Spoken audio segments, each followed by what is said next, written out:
Welcome to smart PCB service. तो दोस्तों, आज हमारे पास है ये सैमसंग का पीसीबी है। ये डबल डोर का पीसीबी है। आजकल सैमसंग के जितने भी पीसीबी बोर्ड आते हैं उनमें जो है इसी तरह के पीसीबी बोर्ड जो है वो आ रहे हैं। तो इसके अंदर दोस्तों सप्लाई में थोड़ी सी प्रॉब्लम थी, कोई ज़्यादा बड़ी प्रॉब्लम नहीं थी, जिसके लिए मैं उसके ऊपर वीडियो जो है वो नहीं बना पाया, क्योंकि सिर्फ इसके अंदर एक डायोड ही जो था वो ओपन था। लेकिन अभी सप्लाई जो है इसकी वो रिपेयर हो चुकी है। तो मैं आपको एक बार इसको ऑन करके दिखा देता हूँ। आप देखेंगे एक बार एलईडी यहाँ पे ग्लो हुई, अभी रिले की आवाज़ आई, फिर से ऑफ हो गई। लेकिन इस तरह के पीसीबी मॉडल जो आते हैं, साइड डोर में आते हैं, डबल डोर में आते हैं, तो उनमें प्रॉब्लम क्या होती है कि हमें जो है एक तो पता नहीं चलता है कि सेंसर जो है वो कहाँ पर लगाने हैं। उसको पता लगाने का भी एक तरीका है। अगर आपने मेरा रेफ्रिजरेटर का पीसीबी का कोर्स लिया होगा, जिन स्टूडेंट ने, उनको पता होता है कि पहचान क्या होती है कि जो हमारे सेंसर यहाँ पर लगने वाले हैं। लेकिन इस पीसीबी वाले मॉडल में क्या था कि यहाँ पर जो अगर आप देखेंगे तो इस वाले मॉडल के ऊपर ही सिर्फ हमें मिलता है कि यहाँ पर सेंसर लगाना है, यहाँ पर फैन मोटर लगाना है। आप इसके अंदर सेंसर वगैरह सारे लगा देंगे और आप इसे ऑन करेंगे तब भी ये पीसीबी जो ऑन नहीं होता है। क्योंकि मेरे पास ऐसा हुआ था, तो मुझे तो पता चल गया था कि पीसीबी बिल्कुल ओके हो चुका है, लेकिन फिर भी जो था तो वो पीसीबी मैंने कस्टमर को दे दिया। तो जब हमने उसे रेफ्रिजरेटर के साथ में लगाया था तो वो बिल्कुल सही काम कर रहा था, चल गया था। लेकिन यहाँ पर वो सब सेंसर लगाने के बाद भी जो है कोई भी उसने आउटपुट नहीं दी, जब तक प्रॉपर इसके अंदर सारी फैन मोटरें सेंसर वगैरह ना लगा दें।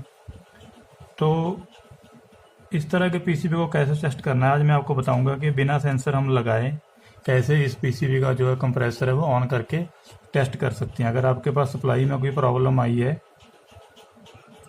तो उसे आप रिपेयर करने के बाद इसे कैसे टेस्ट करेंगे, क्योंकि सेंसर लगाने के बाद भी ये पीसीबी आपसे ऑन नहीं होगा। क्योंकि ऐसा केस मेरे पास आया था, तो मैंने इसका सोल्यूशन भी ढूंढा, और स्पेशल इसके लिए ही नहीं तो आपको एक भी और दो मॉडल जो है वो मैं बताऊंगा। दोस्तों, ये वाला जो पीसीबी है इसके अंदर आप देखेंगे तो यहाँ पर दो ऑप्टो कपलर लगे हुए हैं। तो इसमें बेसिकली कोई भी फ्रिक्वेंसी नहीं आती है कि आप जो किसी भी PWM मॉड्यूल से इसे फ्रिक्वेंसी दे देंगे तो ये ऑन हो जाएगा। तो ये फ्रिक्वेंसी से नहीं चलता। एक ये वाला पीसीबी बोर्ड है, इसमें 2-3 मॉडल आते हैं, बाकी के जो मॉडल हैं वो फ्रिक्वेंसी से चलते हैं। लेकिन ये वाला जो मॉडल है जिसमें यहाँ पर आपको 3 ऑप्टो कपलर मिलते हैं, तो इसमें भी हमारा जो है वो कम्युनिकेशन होता है। तो विदाउट कम्युनिकेशन भी ये नहीं चलता है। तो इस वाले पीसीबी के लिए दोस्तों आज मैं यूज़ करने वाला हूँ ये वाला मॉड्यूल जो मैंने प्रोग्राम किया है। ये आर्डिनो नैनो है। ये सिर्फ इस पीसीबी को ही नहीं चलाएगा, इससे आप क्या क्या टेस्ट कर सकते हैं। इससे आप सैमसंग का रेफ्रिजरेटर जिसमें कम्युनिकेशन बेस्ड होता है, इसे आप डायरेक्ट चला सकते हैं विदाउट कोई सेंसर लगाए, जो कि हम करने वाले हैं। इसके बाद इसी पीसीबी से मैं आपको जो है सैमसंग का जो एसी है हमारा आउटडोर पीसीबी, उसको विदाउट इंडोर के जो है वो ऑन करके दिखाऊंगा। और तीसरा, इसके अंदर हम क्या करने वाले हैं, इससे हम स्टार्ट करने वाले हैं हमारे हायर एसी के आउटडोर पीसीबी को। तो ये जो डिवाइस हमने प्रोग्राम किया है ये बहुत ही काम आने वाला है आपका, क्योंकि इसके साथ आपको कोई भी कनेक्शन नहीं करने हैं। आप इसे आराम से किसी बॉक्स में डाल के रख सकते हैं, और ये डायरेक्टली आप कहीं पर भी, चाहे आप टेक्नीशियन है, साइड पर काम करते हैं, फील्ड वर्क करते हैं, या फिर आप अपनी शॉप में काम करते हैं, तो ये बहुत ही हेल्पफुल होने वाला है। क्योंकि इस तरह के पीसीबी का अगर आपने कंप्रेसर टेस्ट करना हो साइड पर, एरर आपको नहीं पता चल रहा है कि किस वजह से है, या कंप्रेसर को पीसीबी ऑन नहीं कर रहा है, तो आप जो है साइड पर ही इस वाले मॉड्यूल से कंप्रेसर को चला कर चेक कर सकते हैं। इससे हमारा कंप्रेसर साइड जो है वो हमारी टेस्ट हो जाती है साइड पर ही। जहाँ फिर आप अपनी शॉप में भी काम करते हैं तब भी ये बहुत काम आएगा। जो ज़्यादातर टेक्नीशियन है वो लोड में जो पीसीबी आते हैं उससे रिपेयर करते हैं, या फिर लोड के अंदर पीसीबी उठाते हैं तो उसके अंदर हमें आउटडोर ही पीसीबी मिलती है। तो हमें जो है वो सैमसंग के जो रेफ्रिजरेटर है इसे भी आप टेस्ट कर सकते हैं, इसके एसी को भी टेस्ट कर सकते हैं जिसमें 1 वे कम्युनिकेशन है। और हमारे जो हायर के पीसीबी है, आउटडोर पीसीबी, आप उसे भी टेस्ट कर सकते हैं। 2 से 3 मॉडल जो हायर के अंदर आते हैं वो हम इस पीसीबी से डायरेक्ट टेस्ट कर सकते हैं। मान के चलिए अगर आप लोड में पीसीबी उठाते हैं तो आपको नहीं पता होता कि बिना इंडोर के हम इसे कैसे चेक करें हमारा पीसीबी के अंदर कोई एरर है या नहीं है, अगर आपने सेल करनी होती है तो ये डिवाइस आपके बहुत काम आने वाला है। अभी ये 1.1 वर्जन जो है मैंने अपडेट किया है। अभी आने वाले टाइम में हो सकता है कि इसके अंदर और भी बहुत सारे अपडेट आएंगे। तो फिलहाल अभी हम इसके अंदर क्या करने वाले हैं, एक तो इस पीसीबी को स्टार्ट करेंगे, दूसरा हायर के पीसीबी को चला कर देखेंगे, और तीसरा जो है सैमसंग का पीसीबी अभी मेरे पास अवेलेबल नहीं है, लेकिन उसका मैंने शॉर्ट वीडियो डाला था, शायद आपने देखा होगा, तो वो भी इससे टेस्ट कर सकते हैं। एक अभी इसके अंदर हम 1 से 2 फीचर जो है वो और डालने वाले हैं, जिससे हम फ्रिक्वेंसी और ड्यूटी साइकिल, बेसिकली फ्रिक्वेंसी जो है वो हमें एडजस्ट करनी होती है, ड्यूटी साइकिल हमें ज़्यादातर 50% की ही ज़रूरत पड़ती है, जिससे हम एसी की फीडबैक पर लगा के बिना मोटर लगाए चेक कर सकते हैं, डीसी फैन मोटर की जगह फीडबैक लगा के चेक कर सकते हैं। ये 2 चीज़ें भी हम इसमें अभी ऐड करने वाले हैं। तो सबसे पहले हम इसे ये वाला पीसीबी जो है वो ऑन करके देखते हैं। तो ये पीसीबी ऑन है, सप्लाई मैंने ऑन करके रखी हुई है। तो इस आर्डिनो को मैंने जो है अभी 5 वोल्ट के मोबाइल के चार्जर से ही कनेक्ट करके रखा हुआ है। तो इसे भी हम ऑन कर लेते हैं। तो हमारा आर्डिनो दोस्तों यहाँ पर जो है वो ऑन हो चुका है। अब देखेंगे तो मैंने यहाँ पर जो है इस साइड से जो TX वाला ऑप्टो कपलर है उसकी एनोड और कैथोड को इस रजिस्टर के थ्रू मैंने जो है, तो यहाँ पर आप देखेंगे रजिस्टर तो हमारी निकल गई है, लेकिन शोल्डर हमारा जो है वो लगा हुआ है। यहाँ पर मैंने इसके एनोड और कैथोड को जो है वो शॉर्ट करके रखा हुआ है, क्योंकि इस तरफ से कोई भी सिग्नल जो है हमारे सिग्नल को डिस्टर्ब ना करे। और यहाँ पर मैंने अभी टेम्परेरी के लिए लगा रखा है एक ऑप्टो कपलर, और इस पैरेलल में लगा रखी है एक 1K की रजिस्टर, और इसके मीटर कलेक्टर को हमारे इस वाले TX वाले ऑप्टो कपलर के मीटर और कलेक्टर में कनेक्ट करके रखा है। तो हमें जो है इस पीसीबी को स्टार्ट करने के लिए अभी हम जो है एनोड को हम डायरेक्ट 3.3 वोल्ट या 5 वोल्ट से कनेक्ट करेंगे। तो यहाँ पर हमारे पास है 5 वोल्ट, इसके साथ कनेक्ट करेंगे। और मैं आपको बता दूं, ये वाली जो 3 पिनें हैं ये हमारी 3 आउटपुट है वाली हैं इस साइड में, ये वाली यहाँ पर जैक लगा हुआ है 3 का। तो सबसे जो लास्ट वाला है ये हमारे इस रेफ्रिजरेटर का ही है। इससे हम जो है वो रेफ्रिजरेटर के पीसीबी चेक कर सकते हैं जिनमें कम्युनिकेशन होता है। लेकिन ये तब तक ऑन नहीं होगा क्योंकि हमने जो है इसके अंदर 3 अलग अलग कम्युनिकेशन के कोड डाल रखे हैं, तो एक बार में एक ही कोड को हम एक्टिवेट कर सकते हैं। तो ऐसा जो है इसकी सेफ्टी के लिए हमने इसे प्रोग्राम किया है।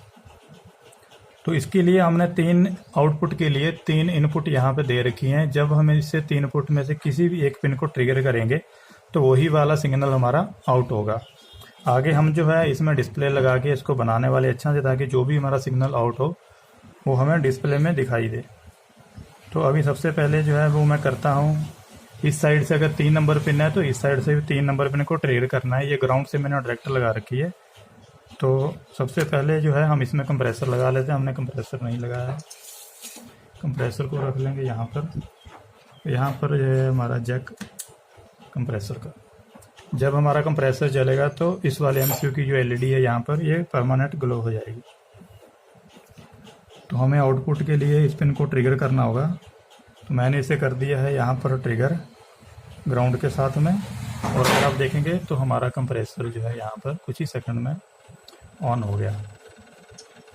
तो ये थोड़ा वाइब्रेशन कर रहा है, देखेंगे ये LED यहाँ पर चल चुकी है।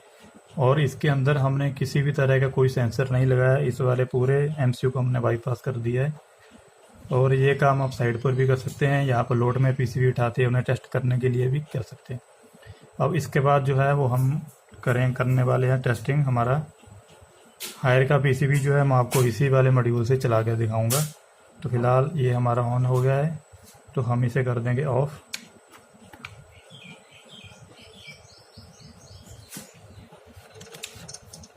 तो अभी जो है मैं पूरा सेटअप लगा लेता हूँ। तो मैं जो हायर की पीसीबी है इसको हटा के उसका कनेक्शन हम कर लेते हैं, उसके बाद फिर हम हायर के पीसीबी को चला के देखेंगे। तो यहाँ पर हमारे पास था दोस्तों हायर का आउटडोर पीसीबी। तो सेम टू सेम इसमें भी वायरिंग वैसी है। इसका जो TX वाला ऑप्टो कपलर है वो मैंने इसकी एनोड और कैथोड को हमें शॉर्ट कर देना है, क्योंकि इस साइड से कोई भी डिस्टर्बेंस ना हो। इसके मीटर और कलेक्टर को हमें सेम टू सेम वही ऑप्टो वाले इस वाले ऑप्टो कपलर के एनोड और कैथोड के साथ में कनेक्ट कर देना है। तो अभी हम सबसे पहले जो है पीसीबी को पावर ऑन करेंगे।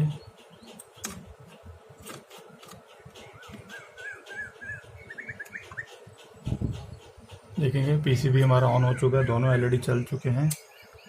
और एक चीज़ मैं आपको दिखा दूं कि इसकी जो कम्युनिकेशन वायर है वो यहाँ पर है, कोई इंडोर इसके साथ में कनेक्ट नहीं है।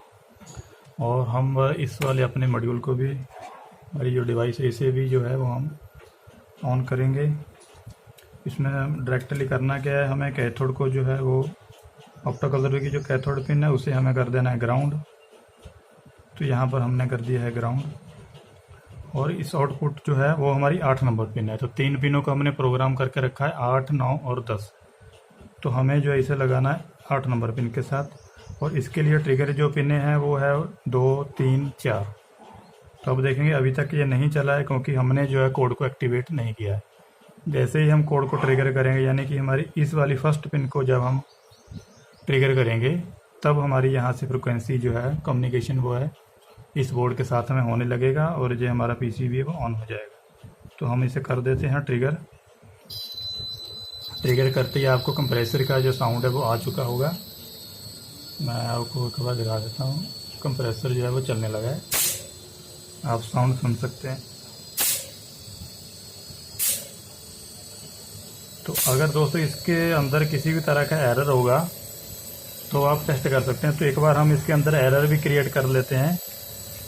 तो उसके लिए सबसे पहले हम इसे करते हैं ऑफ। पीसीबी को हम ऑफ कर देते हैं और हम जो है अभी इसके अंदर कंप्रेसर की वायरें जो हैं वो निकाल देंगे।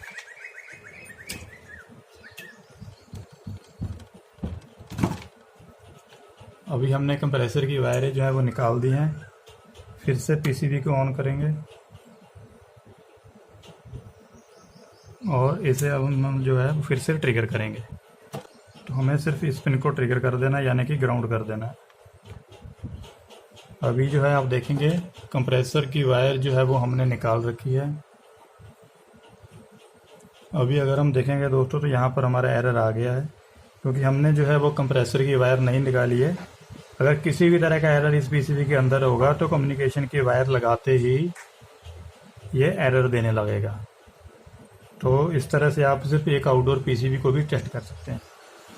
अभी जो है वो दोस्तों मेरे पास सैमसंग की जो पीसीबी है वो अवेलेबल नहीं है क्योंकि वो पीसीबी हमारे पास रिपेयर होने के लिए आई थी, तो वो हमने रिपेयर करके दे दी है।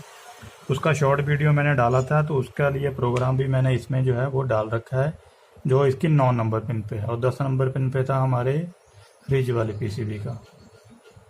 तो इस तरह से जो है आगे हम इसे और भी अपडेट करेंगे। फ़िलहाल इसी को बनाने में जो है वो काफ़ी ज़्यादा टाइम जो है वो लग जाता है क्योंकि ये 3 अलग अलग कम्युनिकेशन के कोड को जो है वो मर्ज करके एक कोड करना था। तो जिसकी वजह से जो है हम इसे अलग अलग आउटपुट ले सकें एक ही बार में। नहीं तो हम एक प्रोग्राम करके सिर्फ एक पीसीबी को टेस्ट कर सकते थे, लेकिन इसके अंदर जो है हमने तीनों कोडों का एक कोड बनाकर इसके अंदर अपलोड किया है। तो इससे हम जो है सिर्फ पिन को ट्रिगर करके जो भी कम्युनिकेशन हमें चाहिए, जो भी बोर्ड हमें टेस्ट करना है, उसको आसानी से हम जो है वो टेस्ट कर सकते हैं।